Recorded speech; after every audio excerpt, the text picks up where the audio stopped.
Good morning, Silvervale. Or is it good evening?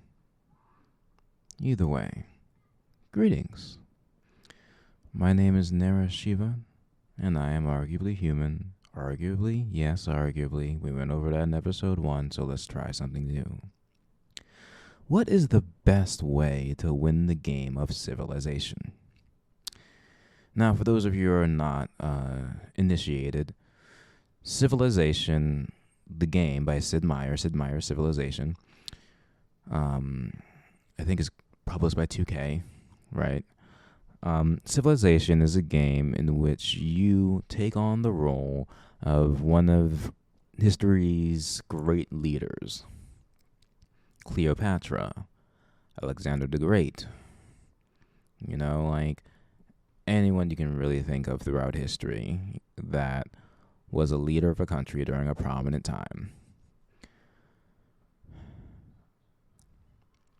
I realize, and I've known this for a long time, probably since I was a baby or a toddler, that that's the game we're all playing right now by living on this earth. We're all playing, we're all involved in the game of civilization. Let's say that. Not everyone is a player character. Not everyone is one of the great leaders who will change and shape the world as they see fit, or have to, work with the other leaders that they see rising to power, falling, and whatnot.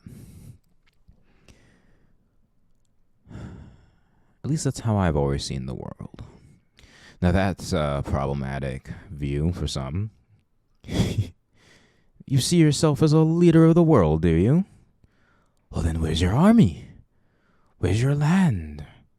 Where's all the things that you need in order to take over the world or so? Or honestly, win the game of civilization, I suppose. Like, there's many days to win, but more or less, it is one country or one, faction, let's say, having majority control over the world in some way, shape, or form. Now, in Civilization, you can win through multiple ways. You can win through the scientific victory, which in the game is typically sending a man to the moon, or a woman, or NB, or dog, or tentacled horror, to send something to the moon. There's also the militaristic victory, in which you take the capital of every single other civilization and wipe them out. There is also the diplomatic victory, in which the World Council is what they call it, is created. And that's how it's basically the UN, that we all decide on what laws that the entire world has to follow. There are no ifs, ands, or buts on those laws. But at a certain point, people vote for the world leader, like who is the one who leads the council. And once you become that leader, boom, that's another way to win. But another way, and the way that I am so in love with, is the cultural victory. The cultural victory is my way of playing Civ, people. Oh my god, I do not fuck around with anything else anytime I play Civ. If you ever play me in Civilization, in even the real world version of Civilization, you will never catch me out here. I do love the moon. I will send some shit to the moon eventually, but that ain't my primary goal at the moment. No. I don't want to conquer like Genghis Khan, destroying everything in my path. Ugh, boring. Anyone can just slash, bomb, pew, pew, nuke, It doesn't take a genius to blow everyone up. It really doesn't.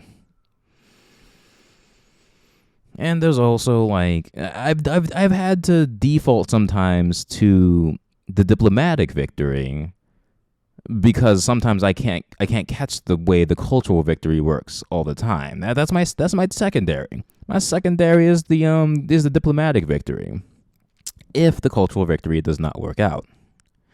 But oh man, because the cultural victory is how it's when you get the entire world to love you. You get the entire world in love with your art, your music, your culture, your fashion, everything that you create artistically, visually, emotionally, all of these things. Like, you make them in love with your people. How else? How else would you want to run a civilization? You know, and the cultural victory more or less requires that your people be happy as well. Extraordinarily happy. Like that, come on. Come on, you cannot tell me that that's not the most baller way to win civilization. Because every time I play, when fucking Genghis Khan comes up to my door and says, all of my people are wearing your blue jeans, I'm not having any of this. Like, yes, you are, sir. Want to know why? Because if you hurt me, your people will riot. That's what the cultural victory does, my guy. It makes you fucking untouchable in certain situations. Because so many people will long for your culture. And when they see that their leader is trying to decimate your culture and you hold the line long enough, they say, whoa, Genghis Khan. I know that you're our leader, but Narashiva's entire culture, their entire, people, their entire people are the happiest we've ever fucking seen.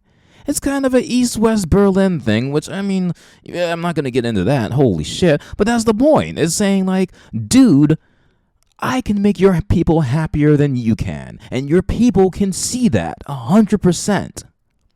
So how dare you even raise a hand to me?